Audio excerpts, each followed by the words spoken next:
بھائی نے سوال کیا ہے کہ انسان دعا مانگتے ہوئے انبیاء کا صدقہ دیتا ہے، اولیاء کا واسطہ دیتا ہے، یہ واسطہ وسیلہ صدقہ یہ کیا ہے؟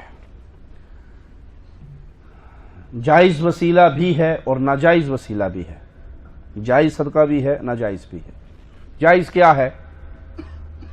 وسیلہ جائز، سب سے پہلے اللہ کے پیارے پیارے نام ہیں، اللہ کو اللہ کے ناموں کے ذریعے پکاریے، یہ جائز وسیلہ ہے۔ اللہ تو الرحمن ہے، تجھے تیری رحمانی کا واسطہ ہم پہ رحم فرما دے، یہ جائز ہے۔ اللہ کے پیارے پیارے نام ہیں، اللہ کو اللہ کے ناموں کا واسطہ دے کے پکارو، جائز ہے۔ دوسرا جائز واسطہ اور وسیلہ،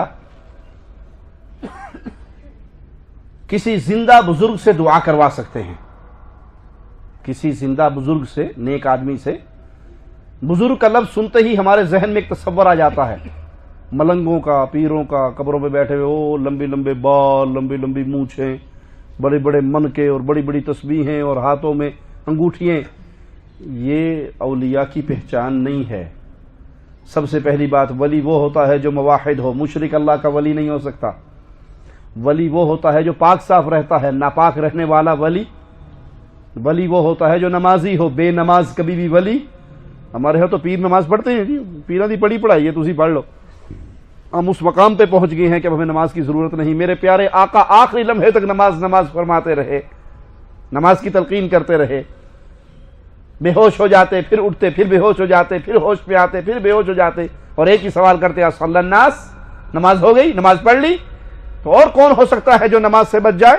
جو یہ دعویٰ کرے کہ کچھ لوگ ہیں اولیاء اور صوفیاء میں کچھ ایسے لوگ ہیں جنہیں نماز کی حاجت نہیں، تو یہ کفر کا دعویٰ ہے، یہ ایمان کا دعویٰ نہیں۔ تو دوسرا جائز وسیلہ نیک آدمی سے دعا کروانا، یہ بھی ثابت ہے حدیث سے۔ رسول اللہ صلی اللہ علیہ وسلم خطبہ ارشاد فرما رہے، ایک اعرابی نے آ کر کہا کہ دعا کیجئے، بارش نہیں ہو رہی، تو رسول کریم صلی اللہ علیہ وسلم نے دعا فرمائی۔ صحابہ کہتے ہیں ابھی ہمارے آقا کے ہاتھ نیچے نہیں آئے تھے کہ داڑھی مبارک سے بارش کا پانی قطرے گر رہے تھے۔ پھر دوبارہ آیا وہ ایک ہفتے بعد، کہا یا رسول اللہ صلی اللہ علیہ وسلم اتنی بارش ہو گئی کہ راستے بند ہو گئے، مسافروں کو تنگی ہو گئی۔ تو آپ علیہ السلام نے پھر ہاتھ اٹھا دی دعا کے لیے، اور اللہ نے ان بادلوں کو پھاڑ دیا اور بارش کو ہٹا دیا۔ صحیح بخاری میں سیدنا امیر عمر رضی اللہ عنہ کے دور کا ایک قصہ ہے جس سے یہ مسئلہ بالکل صاف ہو جائے گا۔ قحط سالی ہوئی، بارش بند ہو گئی، تو امیر عمر سیدنا عباس کو لے کر آئے اور اللہ سے دعا کرتے ہوئے کہتے ہیں، اے اللہ، جب تک ہمارے نبی محمد صلی اللہ علیہ وسلم زندہ تھے ہمارے لیے وہ دعا کرتے تھے، تو بارش برسا دیتا تھا۔ اب نبی تو فوت ہو گئے، اللہ تیرے پاس آ گئے، ہم نبی کے چچا کو لائے ہیں، عباس، علم میں، عمر میں، تقوی میں، بزرگی میں، رتبے میں بڑے ہیں، یہ ہمارے لیے دعا کریں گے، ان کی دعا سن کے تو پانی برسا دینا۔ امیر عمر نے یہ نہیں کہا اے اللہ واسطہ نبی کریم صلی اللہ علیہ وسلم کا بارش برسا دے، زندہ بزرگ سے دعا کروائی، فوت شدہ کا واسطہ نہیں دیا۔ تیسری جائز صورت وسیلے کی یہ ہے، انسان اپنے نیک اعمال بطور وسیلہ پیش کرے۔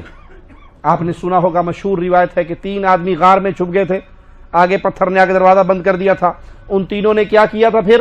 اپنی اپنی نیکیاں، ایک نے ماں باپ کے ساتھ، ایک نے گناہ سے بچنے کے لیے، ایک نے فقیر مزدور کے ساتھ جو نیکی کی، تینوں نے نیکی بیان کی تو اللہ نے ان کا راستہ کھول دیا۔ یہ 3 جائز واسطے وسیلے ہیں جن کا ثبوت قرآن و حدیث سے ملتا ہے۔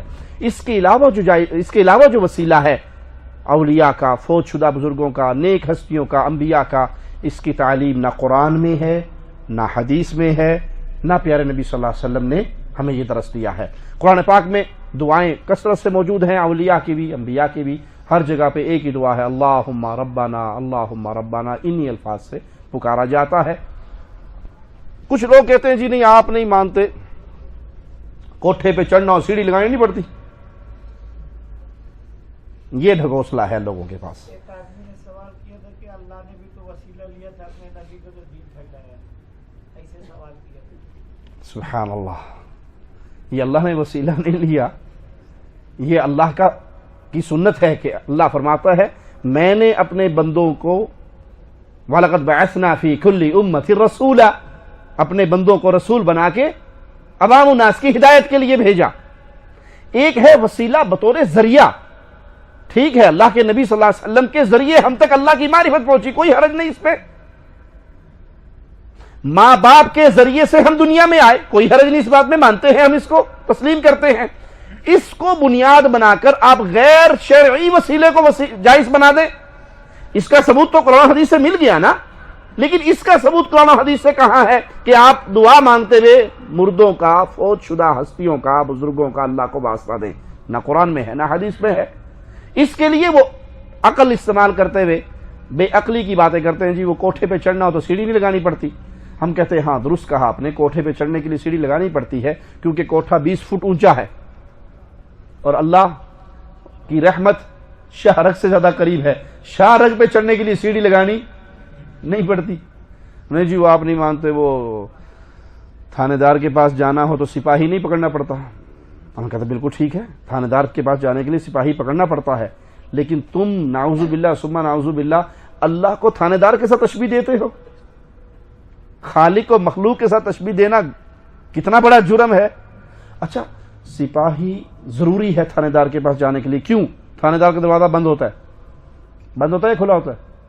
بند ہوتا ہے نا، سپاہی جا کے دروازہ کھلواتا ہے۔ اللہ کے دروازے کھلے ہیں، بند نہیں ہیں۔ اللہ کے دروازے اس وقت تک توبہ کا دروازہ کھلا ہے جب تک روح حلق میں نہ اٹک جائے یا سورج مغرب سے نہ نکل آئے۔ نہیں جی نہیں، آپ نہیں سمجھتے، وہ بادشاہ کے پاس جانے کے بعد وزیر پکڑنا پڑتا ہے۔ ہاں پکڑنا پڑتا ہے، کیوں؟ بادشاہ کے دل میں میری محبت نہیں ہے، وزیر جا کے بتائے گا اس بندے کا رشتہ کیا ہے ہمارا۔ اور اللہ 70 ماؤں سے بڑھ کے پیار کرنے والا ہے۔ اللہ نے تو رحمت کا ایک حصہ دنیا پہ اتارا ہے، 99 حصے تو اللہ کے پاس ہے۔ اچھا اگر اس مثال کو بھی سامنے رکھیں، میں آخری بات کہتا ہوں آپ کو، چھوڑ دیں ساری بات۔ نہیں جی نہیں، بادشاہ بغیر وسیلے کے نہیں سنتا، پولیس والا بغیر واسطے کے نہیں سنتا، واسطہ وسیلہ بہت ضروری ہے، اللہ بھی بغیر واسطے کے نہیں سنتا۔ اللہ کے لیے اعلیٰ مثال، سمجھانے کے لیے مثال دیتا ہوں۔ اچانک آپ کی ملاقات آپ کے ملک کے صدر صاحب سے، وزیر اعظم صاحب سے ہو جائے، کہیں جہاز میں، کہیں ٹرین میں، کہیں سٹینڈ پہ، کہیں کسی جگہ پہ ہو گئے، اور آپ 1 to 1 دونوں اکٹھے ہیں، اور آپ سے صدر صاحب پوچھتے ہیں، وزیر اعظم صاحب پوچھتے ہیں، جی جناب کیا درخواست ہے آپ کی، بتاؤ کیا ڈیمانڈ ہے آپ کی، تو کیا کرو گے؟ درخواست دے دو گے فوراً؟ جی ہاتھ اٹھاؤ جو کہتے فوراً دے دیں گے۔ بادشاہ آپ کو مل جائے، صدر صاحب آپ کے سامنے اچانک آ جائیں اور آپ سے کہیں جناب کیا آپ کی ڈیمانڈ ہے، کیا پریشانی، تو آپ کیا کرو گے؟ فوراً درخواست دو گے؟ جی زبان سے بولو گے، یعنی اپنی درخواست رکھ دو گے نا اس کے سامنے، فوراً رکھ دو گے؟ جو عقل والا ہوگا وہ کیا کرے گا؟ فوراً رکھ دے گا۔ اور جس کی عقل پہ سبز پگڑی چڑھی ہوئی ہوگی وہ کیا کرے گا؟ کہتا نہیں، ہم کوئی وہابی ہیں جو فوراً آپ سے مانگے، ہم تو واسطے وسیلے کے قائل ہیں۔ صدر صاحب آپ واپس چلے جاؤ اپنے شہر میں، ہم اپنے شہر میں جائے گا، وہاں کے MNA صاحب کو لیں گے ساتھ، اور MNA صاحب کو لے کر پھر ہم آپ کے پریزیڈنٹ ہاؤس میں آئیں گے، ٹھیک ہے؟ وزیر اعظم صاحب آپ کے پاس آئیں گے، اور پھر ہم اپنے MNA کی سفارش کروا کے آپ سے بات منوائیں گے، ٹھیک ہے؟ فوراً درخواست دینا ٹھیک ہے یا MNA کو لے کے وہاں جانا ٹھیک ہے؟ صدر کہے گا پاگل ہو گیا ہے، دفع کر MNA کو، اب تو اور میں 1 to 1 دونوں بیٹھے ہیں، مانگ کیا مانگتا ہے؟ تو عقل والا فوراً کہے گا میرے بیٹے کو نوکری لگوا دو، کوئی پلاٹ لے دو، کوئی تنخواہ دے دو، کوئی پیسے دے دو، اپنی درخواست رکھے گا نا سامنے۔ اللہ کے لیے اعلیٰ مثال، ہر رات رسول اللہ صلی اللہ علیہ وسلم فرماتے ہیں، ہر رات آخری پہر میں اللہ مالک آسمان دنیا پہ نزول فرماتا ہے، لیس کمثلہ شیء، جیسے اس کی شان کے لائق ہے ویسے اپنی شان کے مطابق آسمان دنیا پہ نزول فرماتا ہے۔ اور آواز کیا لگاتا ہے کوئی مانگنے والا؟ ہے کوئی مانگنے والا؟ ہے کوئی بیمار؟ ہے کوئی مریض؟ ہے کوئی فقیر؟ جو مانگنا ہے مانگ لو، رب دینے کے لیے آسمان دنیا پہ تشریف لے آیا، تو درخواست فوراً دینی چاہیے یا نہیں؟ اس وقت ہمارا حال کیا ہوتا ہے؟ جی تہجد کے ٹائم ہمارا حال کیا ہوتا ہے؟ ساری رات 12 بجے تک 2 بجے تک واٹس ایپ پہ گپے مارنے کے بعد پھر اس وقت سوئے ہوئے ہوتے ہیں، ہمیں مانگنے کی فرصت نہیں ہوتی، اور صبح اٹھ کر کیا الزام لگاتے ہیں اللہ پاک پہ؟ ہماری سنتا نہیں ہے، ان کی موڑتا نہیں ہے۔ تو یہ ڈھکوسلے ہیں جو مولویوں نے بنا لیے۔ اللہ پاک سنتا ہے، جانوروں کی بھی سنتا ہے، انسان کی بھی سنتا ہے، مسلمان کی بھی سنتا ہے، گناہگار کی بھی سنتا ہے۔ ضرورت ہے ہم اللہ کو سنائیں، اللہ سے مانگیں۔ تو 3 جائز وسیلے ہیں، اس کے علاوہ جتنا مردوں کا وسیلہ واسطہ دینا وہ ناجائز ہے، اس کا اسلام میں کوئی ثبوت نہیں ہے۔